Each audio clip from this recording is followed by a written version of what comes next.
नमस्कार दोस्तों, स्वागत है आपका। आज अपन डिस्कस करेंगे सेक्शन 80G, जो आप किसी रिलीफ फंड में, किसी चैरिटेबल ट्रस्ट में जो डोनेशंस देते हो उसकी डिडक्शन इनकम टैक्स में भी आप ले सकते हो। ऐसा नहीं है कि सभी डोनेशंस की डिडक्शन मिलती है, उसमें कुछ लिमिट्स हैं। अगर आप देख लीजिए, कैश में अगर डोनेशन देते हो आप, तो 2000 से ज्यादा का आप कैश देते हो तो उसकी डिडक्शन नहीं ले सकते। 2000 से कम का कैश हो तो उसकी ले सकते हैं। आप डीडी या चेक से डोनेशन देते हो तो उसका डिडक्शन ले सकते हैं, उसमें कोई बाउंडेशन नहीं है। आप किसी काइंड में कोई मटेरियल दे दिया, फूड दे दिया, उन सब चीजों का आप डिडक्शन नहीं ले सकते, वो डिडक्शन आपको अलाउ नहीं है। फिर ये नहीं है कि आप इंडिविजुअल हो तभी डिडक्शन ले सकते हो, आप इंडिविजुअल, कंपनी, फर्म, सब लोग उसका डिडक्शन ले सकते हैं। अब आपने डोनेशन दिया, उसका डिडक्शन लेने के लिए आपको क्या क्या डिटेल्स चाहिए डोनी की, जिसको आपने डोनेशन दिया उसका पैन नंबर, उसका नाम, उसका एड्रेस, और जो अमाउंट आपने दिया बाई फॉरगेट करके कैश में कितना दिया और अदर मीडियम में कितना दिया।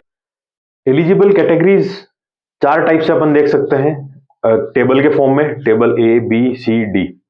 टेबल ए ये कहता है कि 100% आपको डिडक्शन मिल जाएगा जो डोनेशन आपने दिया है, उसका कोई लिमिट नहीं है, कितने भी आप डोनेशन दे सकते हो रुपए, लेकिन जो ग्रोस टोटल इनकम है आपकी उससे ज्यादा का डोनेशन नहीं होना चाहिए।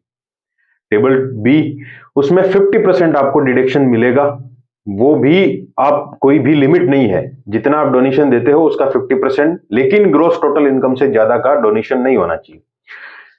टेबल सी, उसमें 100% आपको डिडक्शन मिलेगा, लेकिन उसमें एक क्वालिफाइंग लिमिट है, आपकी एडजस्टेड टोटल इनकम का 10% तक आप डिडक्शन ले सकते हैं। अब ये एडजस्टेड टोटल इनकम अभी बाद में देखेंगे।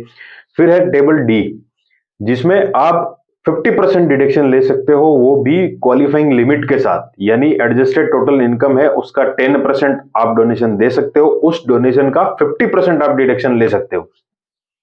अब देखते हैं एडजस्टेड टोटल इनकम क्या है।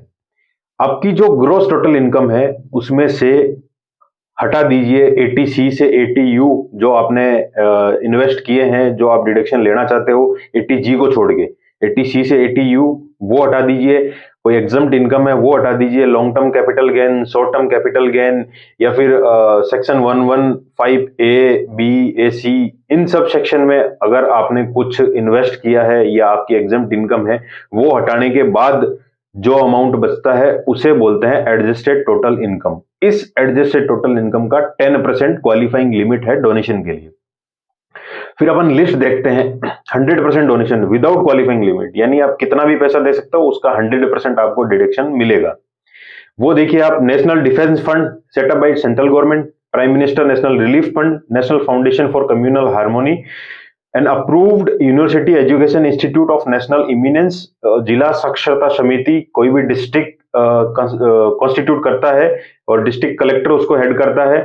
National illness assistant fund, fund setup by state government for medical relief to poor, national blood transfusion council और state blood transfusion council, national trust for welfare of person with cerebral palsy, mental retardation या multiple disabilities, national sports fund, national cultural fund, fund for technology development and application, national children's fund, chief minister relief fund, lieutenant governor's relief fund in respect to any state और union territory, army central welfare, Indian naval benevolent fund, air force central welfare fund, Andhra Pradesh chief minister cyclone relief, Maharashtra chief minister relief fund during October 1, 1993 to October 6, 1993, chief minister earthquake relief fund Maharashtra, any fund set up by the state government of Gujarat exclusively for providing relief to victim of earthquake in Gujarat, any trust, institute or fund to which section 80G applies for providing relief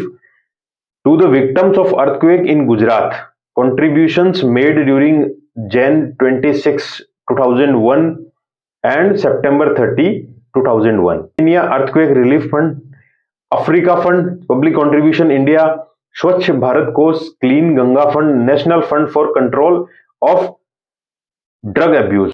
अब देखते हैं अपन ऐसे fund जिसमें आप donation देते हो तो उसका 50% आपको डिडक्शन मिलेगा विदाउट क्वालिफाइंग लिमिट, यानी आप कितना भी डोनेशन दो उसका 50% आपको डिडक्शन मिल जाएगा, लेकिन ग्रोस टोटल इनकम से ज्यादा का डोनेशन नहीं होना चाहिए। उसमें 4 categories, prime minister drought relief fund यानी जो सूखा होता है उसमें जो प्राइम मिनिस्टर ने फंड बना रखा है, उसमें Jawaharlal Nehru memorial fund, Indira Gandhi memorial fund और राजीव गांधी फाउंडेशन, इन चार में अब तक अलाउ था। लेकिन फाइनेंशियल ईयर 2023 2023-24 से आपको ये डिडक्शन सिर्फ एक कैटेगरी में मिलेगा। वो कौन सा? सिर्फ प्राइम मिनिस्टर का जो सूखाग्रस्त एरिया के रिलीफ के लिए आप देते हो वो सिर्फ मिलेगा, बाकी तीनों कैटेगरीज खत्म कर दी गई है। फिर देखते हैं अपन, जो 100% तो आपको डिडक्शन मिलेगा, लेकिन एडजस्टेड टोटल इनकम का 10% तक। एडजस्टेड टोटल इनकम अपन ये समझ लीजिए आपकी इनकम 8 लाख है, उसमें से आपने 3 लाख डिडक्शन ले लिए, तो वो माइनस करेंगे, 8 में से 3 माइनस किए 5 लाख आपकी है एडजस्टेड टोटल इनकम, उसका 10% मतलब 50,000 रुपए आप डोनेशन दे सकते हैं। उस डोनेशन का 100% आप डिडक्शन ले सकते हैं। किन फंड्स में? डोनेशन टू द गवर्नमेंट और any approved local authority to promote family planning को प्रमोट करने वाला कोई भी इंस्टीट्यूट है वो या गवर्नमेंट, वहां आप 100% डोनेशन ले सकते हैं। Donation by a company to the Indian Olympics association और एनी अदर नोटिफाइड एसोसिएशन और institute established in India to develop infrastructure for sports and games in India and sponsor sports games in India. Sport और game के लिए कोई sponsor करता है या फिर कोई स्टेब्लिश करता है, उसके लिए आप 100% एलिजिबल हो। फिर 50% अपन क्वालिफाइंग लिमिट के साथ देखते हैं, जो टेबल डी थी। 50% जो मैंने 50,000 पिछला बताया, उसमें से 25,000 रुपए आपको डिडक्शन मिलेगा। किन फंड्स में?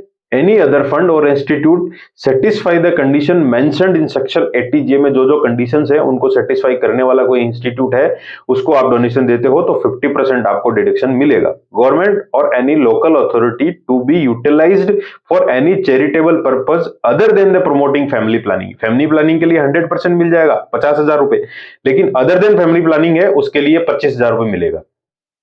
Any authority constituted in India to deal with and satisfy the need of housing accommodation or the purpose of planning development or improvement of cities, towns, villages or both.